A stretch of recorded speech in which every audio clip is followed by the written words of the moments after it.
तो देखो अभी हम लोग को क्रॉसिंग ओवर देखना है, ठीक है, तो मैंने हेडिंग डाला क्रॉसिंग ओवर। और क्रॉसिंग ओवर समझाने से पहले हम तुमको कई सारे टेक्निकल टर्म समझाए हैं, बेसिक बेसिक टर्म है जो सेल में भी आता है, लेकिन यहाँ पर उस टर्म को समझे बिना हम आगे नहीं बढ़ सकते लिंक। जैसे तुमको हम समझाए होमोलोगस क्रोमोसोम क्या होता है, नॉन होमोलोगस क्रोमोसोम क्या होता है, सिस्टर क्रोमेटिड क्या होता है, नॉन सिस्टर क्रोमेटिड क्या होता है, बाइवेलेंट क्या होता है, साइनेप्सिस क्या होता है, ये सारी स्टेजेस हमने तुमको पैकाइटिन में आके समझाया। और अब पैकाइटिन में एक फिनोमेना होने वाला है जिसको बोलते हैं क्रॉसिंग ओवर, और ये क्रॉसिंग ओवर में ही होता है रिकॉम्बिनेशन। समझते हैं उसको ये कैसे होता है, डायग्रामेटिकली समझते हैं। और हम अब यहाँ पर देखो हम सब टर्म समझाने के लिए तुमको दो पेयर होमोलोगस क्रोमोसोम लेके नॉन होमोलोगस समझाए, नॉन सिस्टर क्रोमेटिड वगैरह समझाए, सब समझाए। अब हम एक पेयर होमोलोगस क्रोमोसोम को लेकर चलेंगे, जो एक पेयर में होने की संभावना है, सबके अंदर होने की संभावना है। और एक पेयर में हम दो पेयर जीन को, मतलब दो पेयर नॉन एलेलिक जीन को एक ही होमोलोगस क्रोमोसोम पर दो पेयर नॉन एलेलिक जीन, मतलब अलग अलग लोकस पे होगा, उसको लेके एक्सप्लेन करने वाले हैं फिनोमेना ऑफ क्रॉसिंग ओवर को। तो देखो हम क्या करते हैं, एक सेल लेते हैं पहले।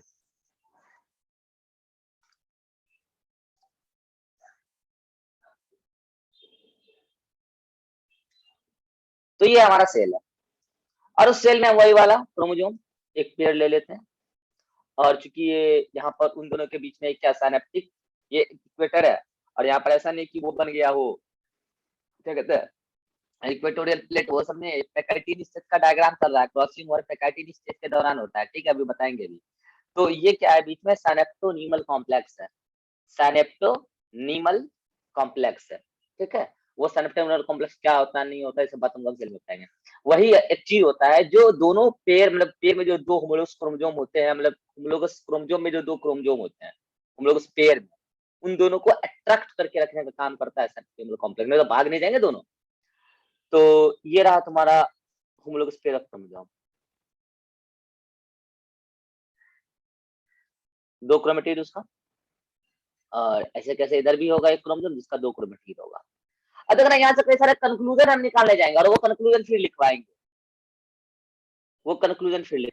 कई सारे कंक्लूजन निकालेंगे यहाँ पे। हमको ये पता है कि इस क्रोमोसोम पर जो अंदर में होगा डीएनए सेगमेंट होगा, पूरा का पूरा डीएनए होगा, ये पूरा का पूरा डीएनए होगा अंदर, ये हमें पता है कि क्रोमोसोम जो होता है डीएनए और प्रोटीन का बना होता है, बताया भी कई बार। और क्रोमोसोम का पूरा डिटेल स्ट्रक्चर तो हम लोग सेल में भी देखेंगे इनफैक्ट। तो इतना तो पता है ना कि इस क्रोमेटिड के अंदर होता क्या है, डीएनए होता है। अब भाई एक बात बताना, हम यहाँ पर एक पर्टिकुलर लोकस पर एक जीन रिप्रेजेंट करना चाह रहे हैं। सुना, पहला कंक्लूजन बताना जा रहे हैं, एक क्रोमेटिड में, एक क्रोमोसोम के एक क्रोमेटिड में जो जीन यहाँ है वही जीन यहाँ भी होगा। मतलब एक क्रोमोसोम के दोनों क्रोमेटिड में जीन तो सेम होगा ही होगा, कन्फर्म सेम होगा। इवन पता है ये दोनों जीन के जो अलील होते हैं, जीन का अल्टरनेटिव फॉर्म होता है ना, वो भी सेम होंगे। जीन तो सेम हो गए होंगे, अलील भी सेम होंगे, मतलब अलीलिक जीन होंगे। फॉर एग्जाम्पल, अगर यहाँ पर कैपिटल ए जीन है तो यहाँ पे भी कैपिटल ए ही होगा, स्मॉल ए नहीं होगा, कैपिटल ए ही होगा। उसका कारण क्या पता है, ये जो तुमको एक क्रोमेटिड दिख रहा है ना, पहले क्रोमेटिड एक धागा हुआ करता था। जब ये मियोसिस वन स्टार्ट किया था, जीवन फेज, तो वो धागा हुआ करता था। और जीवन से जब ये स्टेज में आया ना, तो उस धागा में डीएनए का रेप्लिकेशन होकर मोटा हो गया था, और फिर G2 से क्या हो गया, उसका कंडेंसेशन होकर डबल क्रोमेटिड स्टेज आने लगा। तो ये जो धागा का रेप्लिकेशन हुआ था, मतलब डीएनए का रेप्लिकेशन हुआ था एस स्टेज में। तो डीएनए रेप्लिकेशन का मतलब क्या, एग्जैक्ट कॉपी, फोटोकॉपी। तो ऐसा थोड़ी है आप जिरोक्स कराने गए, बोले सर जिरोक्स करवा के देखिए, जिरोक्स करवा के है सर, वहां पे ए लेटर लिखा था सर, जब फोटोकॉपी कराया तो उसमें स्मॉल ए आया फोटोकॉपी वाले में। ऐसा थोड़ी होता है यार, ऐसा थोड़ी होता है। फोटोकॉपी मतलब एग्जैक्ट कॉपी। यहाँ पे डीएनए सेगमेंट में जो जीन था वही डीएनए सेगमेंट, अगला जो डीएनए बनेगा नया एक उसी से मतलब कॉपी से, इस जगह पे भी वही जीन होगा, और एग्जैक्ट अलील भी वही होगा। कॉपी बनाए, कॉपी डीएनए रेप्लिकेशन में। तो पहला कंक्लूजन तो ये हुआ। पहला कंक्लूजन क्या हुआ कि एक क्रोमोसोम के दोनों क्रोमेटिड के अंदर जो जीन होंगे वो तो सेम होंगे ही होंगे, अलील भी सेम होंगे, मतलब वो दोनों जीन अलीलिक होंगे। पहला कंक्लूजन। लिखवाने के लिए क्या तुमको व्हाट्सएप पर भेज देंगे। 3-4 कंक्लूजन यहाँ से हमको निकालना है जो नोट्स में नहीं लिखा हुआ है। हम बताते जा रहे हैं, पहला कंक्लूजन निकल गया, दूसरा कंक्लूजन बताएंगे, सारा लिखवा चुके हैं इनफैक्ट प्रीवियस क्लास में, वो रिकॉर्डेड वीडियो नहीं डाला है तो हम वो भेज देंगे व्हाट्सएप पे। तो पहला कंक्लूजन ये हुआ। चलो इस कंक्लूजन को मिटाओ पहले जल्दी से।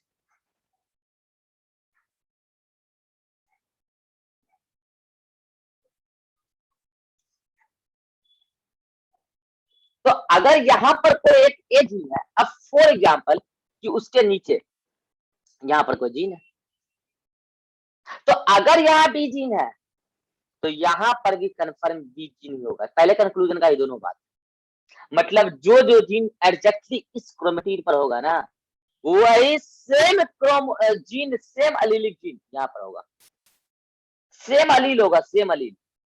अलीलिक में बेस आने की दूसरा अलील हो, जीन तो सेम, अलील भी सेम, एकदम आइडेंटिकल। तो ये बात है तो समझ में आ गया। अब समझना, हमने क्या बोला ना कि ये क्या है, होमोलोगस पेयर ऑफ क्रोमोसोम है। यह होमोलोगस पेयर ऑफ क्रोमोसोम है। और होमोलोगस पेयर ऑफ क्रोमोसोम का मैंने तुमको डेफिनेशन सिखाया है। Pair of chromosome having same gene, मतलब कि जीन फॉर सेम कैरेक्टर, मतलब इस क्रोमोसोम के पास जो जीन होगा जिस कैरेक्टर को रेगुलेट करने वाला। दूसरा कंक्लूजन बता रहे हैं, इस क्रोमोसोम के पास जो जीन होगा कैरेक्टर को रेगुलेट करने वाला, वही जीन इस क्रोमोसोम के पास भी होगा, पक्का पक्का। मतलब होमोलोगस क्रोमोसोम में, मतलब होमोलोगस क्रोमोसोम का पेयर जो है उसमें 2 क्रोमोसोम है, दोनों क्रोमोसोम के जीन सेम होंगे, अलील में भी सेम, अलील में भी सेम और डिफरेंट, सेम भी हो सकता है और डिफरेंट भी हो सकता है। फॉर एग्जाम्पल यहाँ पर कैपिटल ए वाला जीन है ना, मतलब इस क्रोमोसोम पर किसी पर्टिकुलर कैरेक्टर को रेगुलेट करने वाला ए जीन है। तो लो यहाँ पर मैंने बोला कि यहाँ पे जीन तो ए ही होगा, लेकिन उसका अलील यहाँ पर स्मॉल ए है, मैंने ऐसा कहा। अगर यहाँ स्मॉल ए है तो फर्स्ट कंक्लूजन के अकॉर्डिंग यहाँ पे भी स्मॉल ए ही होगा। वैसे मैंने बोला कि इस पर्टिकुलर लोकस पर यहाँ अगर बी जीन है तो यहाँ पे भी बी जीन ही होगा, लेकिन मैंने बोला कि अलील डिफरेंट, मतलब डिफरेंट वाली बातें प्रूफ हो गई ए और बी दोनों से। अगर यहाँ स्मॉल बी है तो यहाँ भी स्मॉल बी ही होगा फर्स्ट कंक्लूजन के हिसाब से, कंफर्म। फिर मैंने बोला डिफरेंट भी हो सकता है और सेम भी हो सकता है। तो लो सेम वाला मैं दिखा देता हूँ, अभी मैं उस बात को लेकर आगे नहीं बढ़ूंगा। फॉर एग्जाम्पल कि अगर यहाँ कैपिटल सी है तो यहाँ पे भी कैपिटल सी होगा, ये कंफर्म है, और यहाँ पर सी जी होगा, ये कंफर्म है। और मैंने बोला कि यहाँ पे भी कैपिटल सी और यहाँ पे भी कैपिटल सी, हाँ हो सकता है ऐसा। हाँ मैंने बोला ना सेम भी हो सकता है, डिफरेंट भी हो सकता है। तो ये दूसरा कंक्लूजन था। और मैं यहाँ पे चूंकि 2 ही अलील को लेके आगे पढ़ूंगा, नहीं तो आगे बहुत कुछ हो जाएगा पूरा का पूरा, ठीक है। तो मैं इस सी वाले को इरेज कर देता हूँ, ठीक है। और दूसरा कंक्लूजन हमारा हो गया।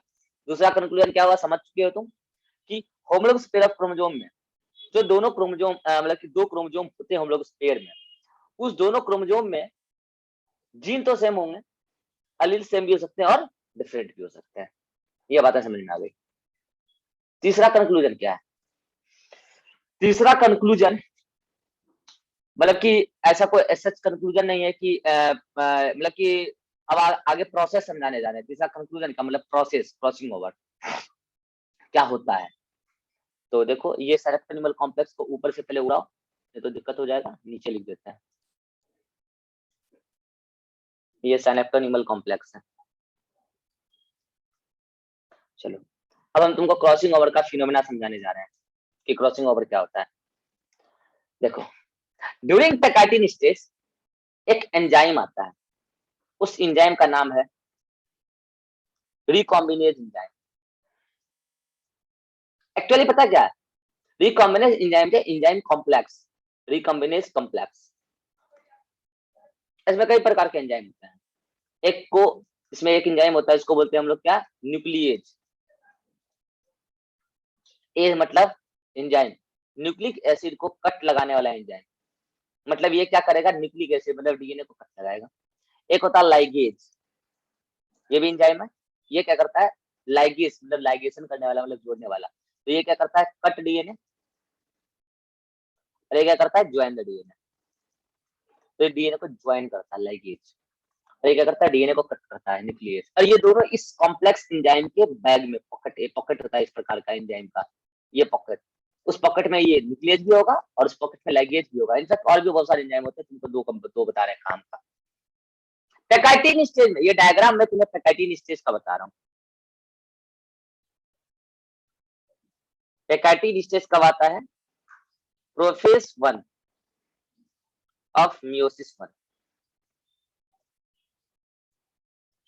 मियोसिस 1 के प्रोफेज 1 में आता है पैकाइटिन स्टेज। उसी दौरान का मैं डायग्राम तुमको समझा रहा हूँ। उसी दौरान ये रिकम्बिनेज एंजाइम एक्टिव होता है, बन के आता है, सेल के अंदर बनता है, और ये रिकम्बिनेज एंजाइम का बाइंडिंग साइट स्पेसिफिक होता है।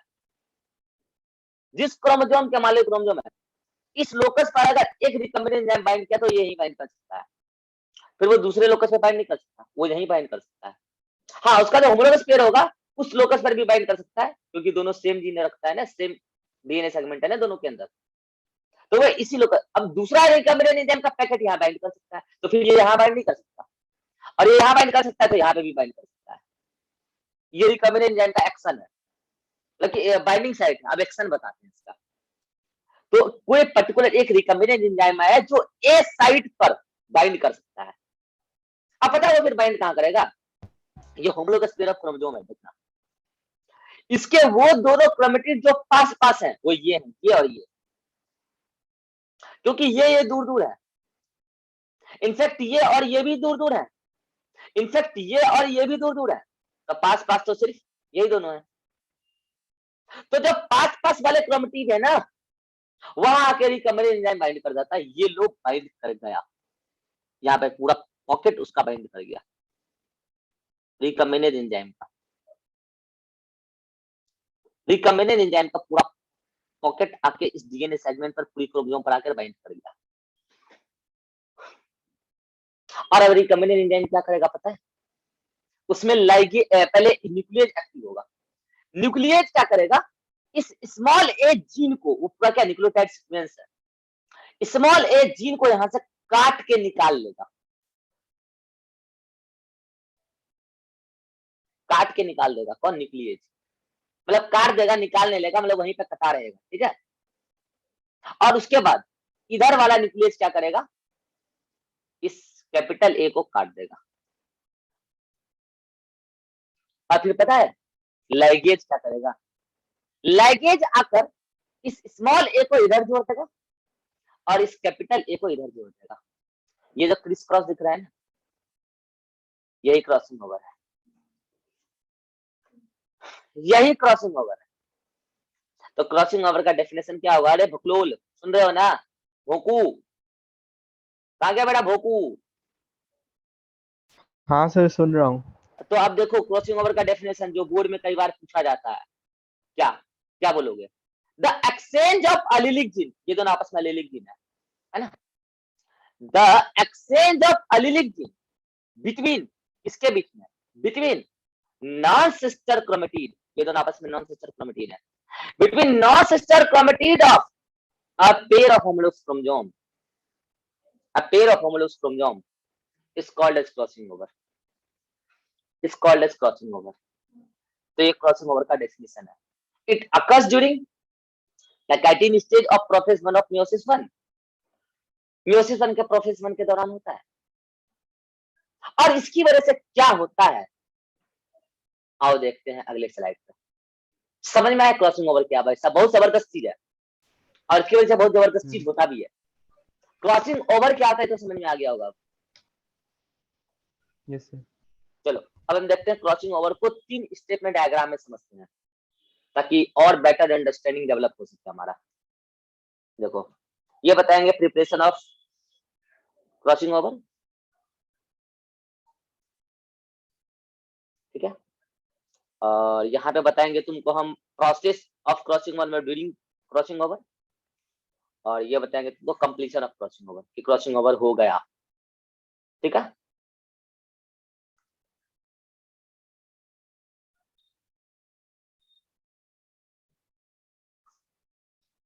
लिख देते हैं नीचे क्या, preparation of crossing over.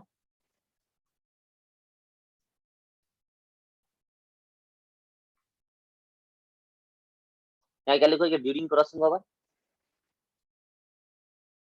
Naveen Kumar corona positive, सो गया कि जाग रहा है?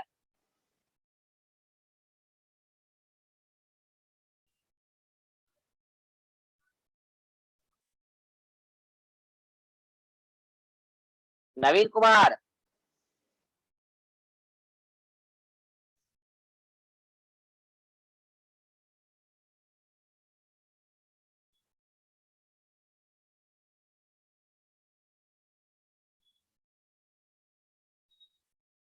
सो गया क्या जी?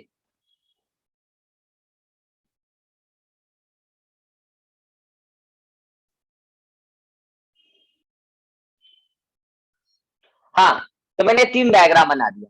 अब समझना, इन तीनों डायग्राम में हमको समझाना है कि एक्सचेंज कैसे होता है क्रोमोसोम का।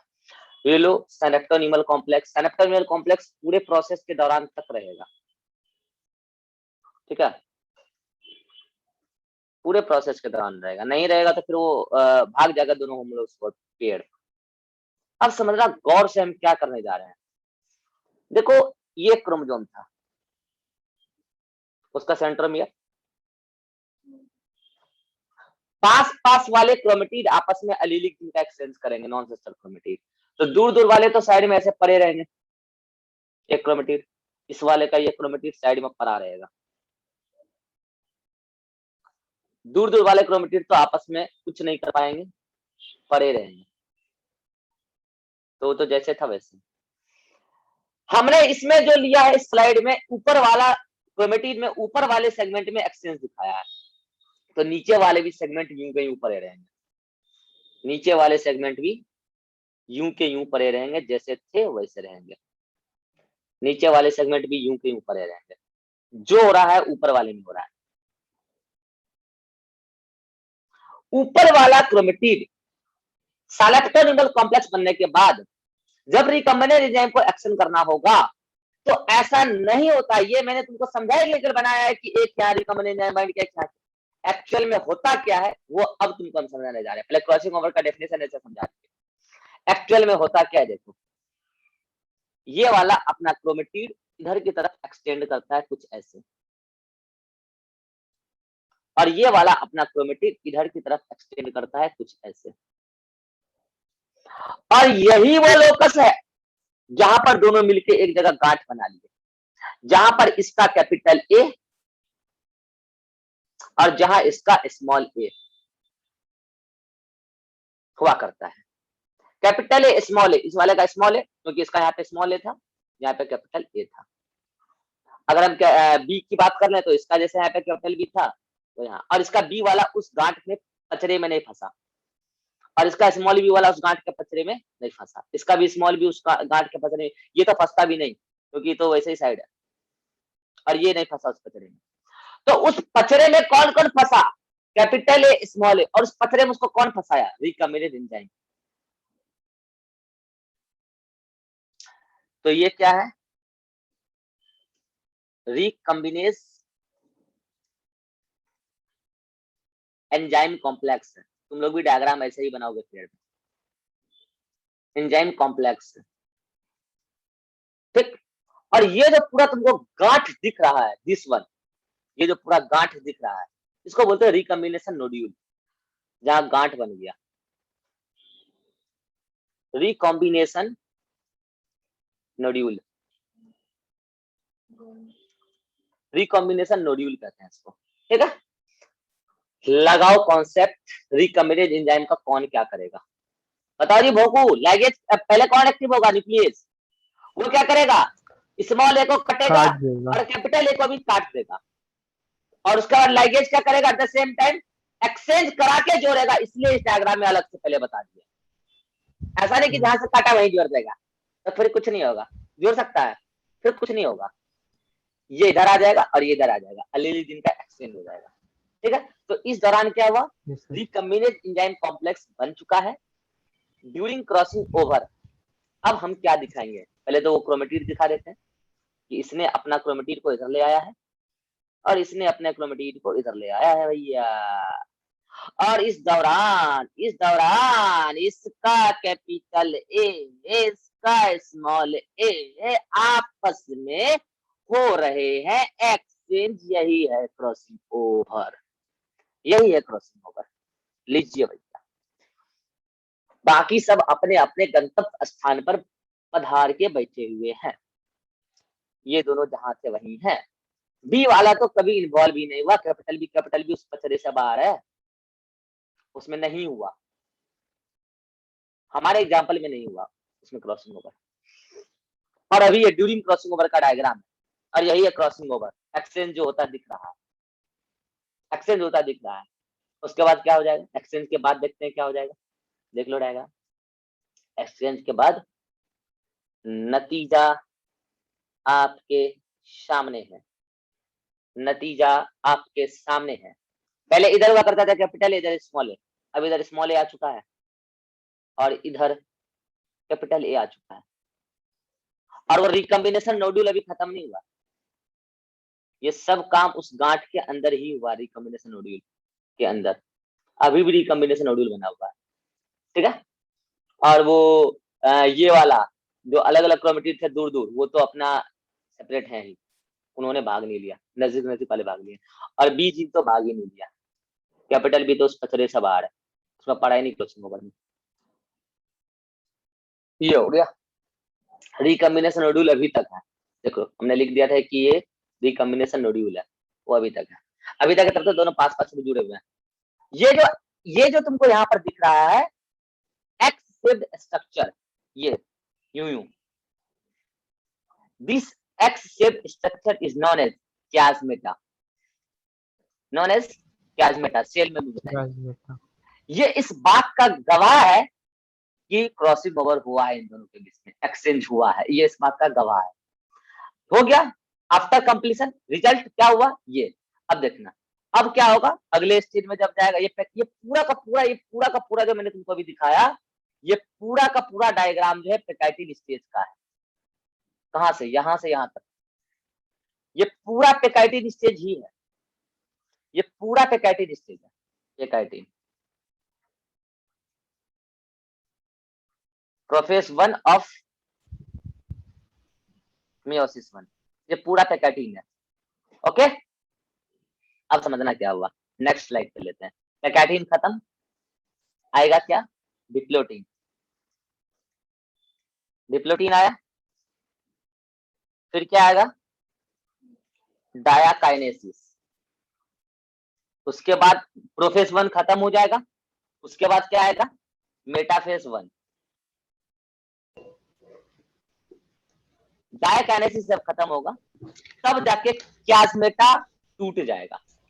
लो यहां पर जाके chiasmata डिसॉल्व। और अब जाके हम क्या दिखा रहे हैं तुमको कि मेटाफेस 1 के दौरान सीन क्या रहा होगा। देख लो, ये प्रोफेस 1 था यहाँ, अब दिखा रहे हैं मेटाफेस 1 के दौरान सीन क्या रहा होगा। आ जाओ जल्दी, ये मेटाफेज 1 के दौरान का सीन दिखा रहे हैं। एक प्लेट बना होगा, मेटाफेजिक प्लेट। अब बनेगा यहाँ क्या? Metaphasic plate.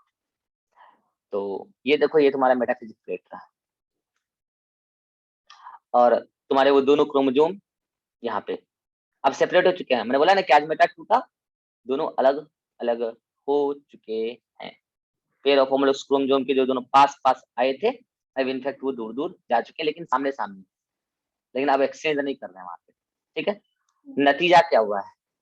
यहाँ कैपिटल ए हुआ करता था, कैपिटल ए है, लेकिन यहाँ कैपिटल ए नहीं है, स्मॉल ए है। ये क्रॉसिंग ओवर का नतीजा है, ये क्रॉसिंग ओवर का नतीजा है। यहाँ स्मॉल ए हुआ करता था, लेकिन स्मॉल ए नहीं, कैपिटल ए है। ये क्रॉसिंग ओवर का नतीजा है।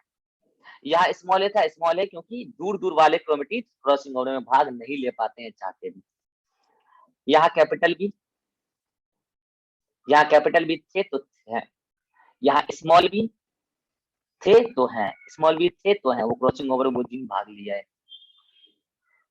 अब मेटाफेजिक प्लेट पे अरेंज हो चुका है, मेटाफेज 1 है ये। स्पिंडल फाइबर लगेंगे एक ही क्रोमोसोम के दोनों क्रोमेटिड से। पहले तो अभी मियोसिस 1 है, तो दोनों क्रोमेटिड नहीं, मतलब होमोलोगस पेयर ऑफ क्रोमोसोम से लगेंगे ऐसे। और अब आएगा एनाफेज 1, अब आएगा एनाफेज 1। और एनाफेज 1 में क्या होगा तुम जान तो रहे ही हो, एनाफेज 1 में क्या हो जाएगा,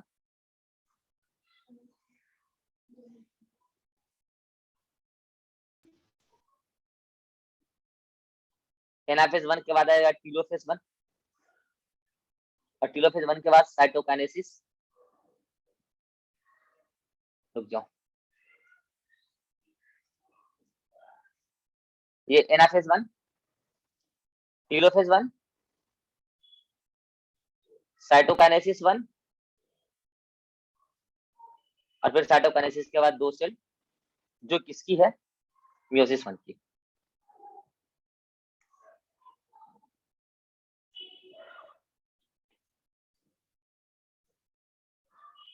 लो नीचे नाम लिख देते हैं खट से,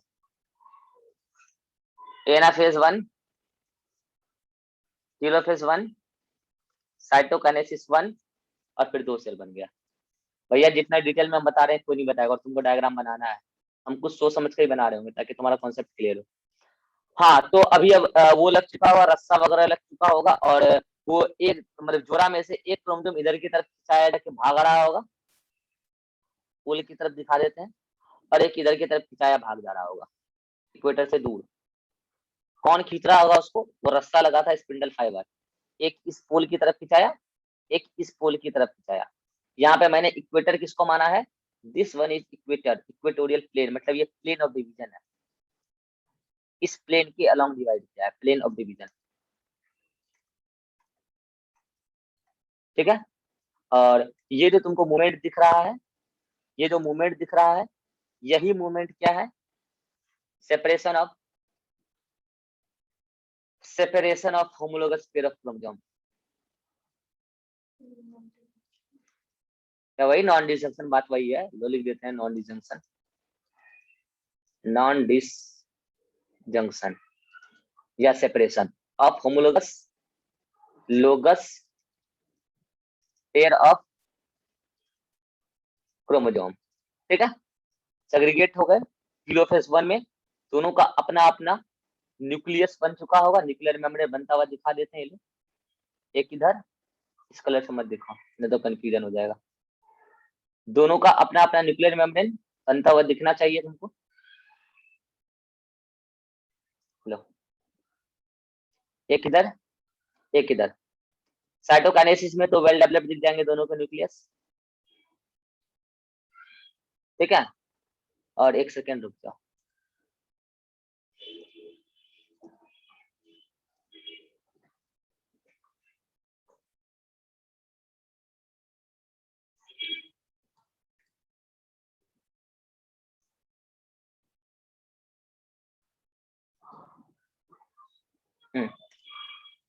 चलो अब क्या हो रहा होगा यहाँ पे, बस वही देख लो, जल्दी से बता देते हैं। यहाँ पे वो धागा बन चुका होगा, और वो मोटा सा धागा रहा होगा, एक धागा इधर और एक धागा इधर, यहाँ पे भी वो धागा पहुंच चुका होगा, एक मोटा सा धागा, ऑब्वियसली यहाँ पे मेम्ब्रेन को टूटते हुए दिखा, मतलब बनते हुए दिखाते हैं न्यूक्लियर मेम्ब्रेन को डैश डैश से, है ना।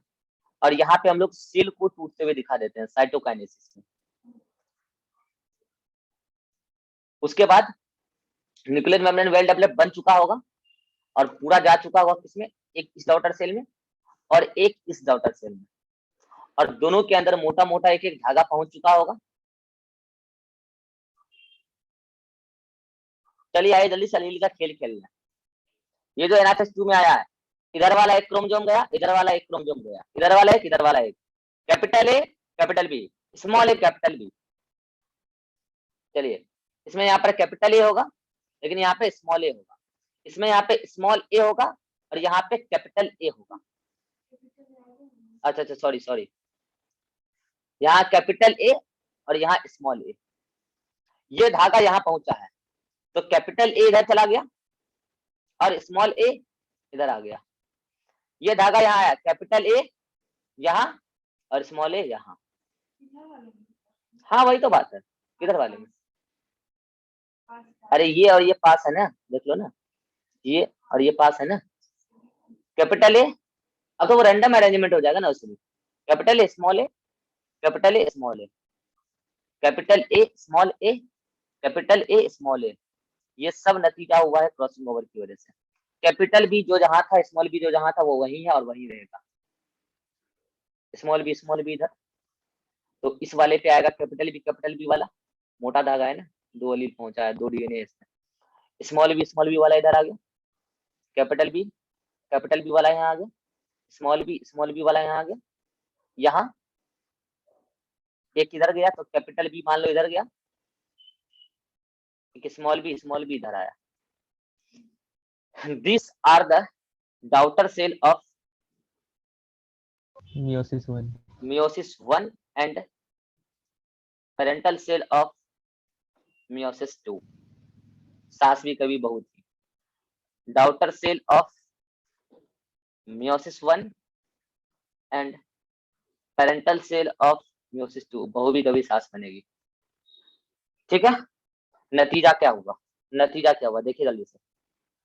ये वाला आपने लेके चला है, इससे भी ये वाला देखो, ये वाला आप जो ये वाला लेके चले थे, यहाँ पे 2 को धागा था, देख लीजिए ब्राउन वाला 2 धागा था। इधर आप जब जीवन से लेके चले थे 2 धागा था, एक सेल के अंदर 2 धागा था, मतलब कि 2 क्रोमोसोम था, क्योंकि क्रोमेटिन या क्रोमोसोम बनता है। लेकिन जब आप पहुंचे मियोसिस 1 के डॉटर सेल में, धागा ऑफ हो चुका है, मतलब क्रोमोसोम का नंबर रिड्यूस हो चुका है। क्रोमोसोम का नंबर रिड्यूस हो चुका है, मगर जेनेटिक मटेरियल डबल हो चुका है, डीएनए का कंटेंट डबल हो चुका है। क्योंकि यहाँ पतला धागा बनाते थे जब वो जीवन में जाता था, और यहाँ आप मोटा धागा दिखा रहे हैं, मतलब एक ही जीन के 2 अल्टरनेटिव फॉर्म, मतलब 2 अलील आ चुके हैं। हो सकता है वो सेम हो डिफरेंट हो, वो क्रॉसिंग ओवर पे डिपेंड करेगा। अभी तो पूरा सेल डिवीजन कंप्लीट नहीं बताया, अभी आगे बढ़ेंगे, अभी तो मियोसिस 1 हुआ है। तो मियोसिस 1 में जो अभी डॉटर सेल है, यही मियोसिस 2 की पेरेंटल सेल बनेगी। यस और नो, यस और नो, अरे बोलो। यस सर, वो माइक, यस सर, हाँ माइक नहीं दबा रहा था। चलो, यस अब सर। जल्दी से स्क्रीनशॉट लो, उसके बाद नए मीटिंग में बताएंगे तुमको मियोसिस 2 कैसे होता है। जल्दी से स्टार्टिंग से 1 2 3 क्लिक, 1 2 3 क्लिक, 1 2 3 क्लिक, 1 2 3 क्लिक। चलिए नया मीटिंग क्रिएट कर रहे हैं, इसको जल्दी से आप स्क्रीनशॉट से पढ़िए, फिर नया मीटिंग में मियोसिस 2 बताते हैं।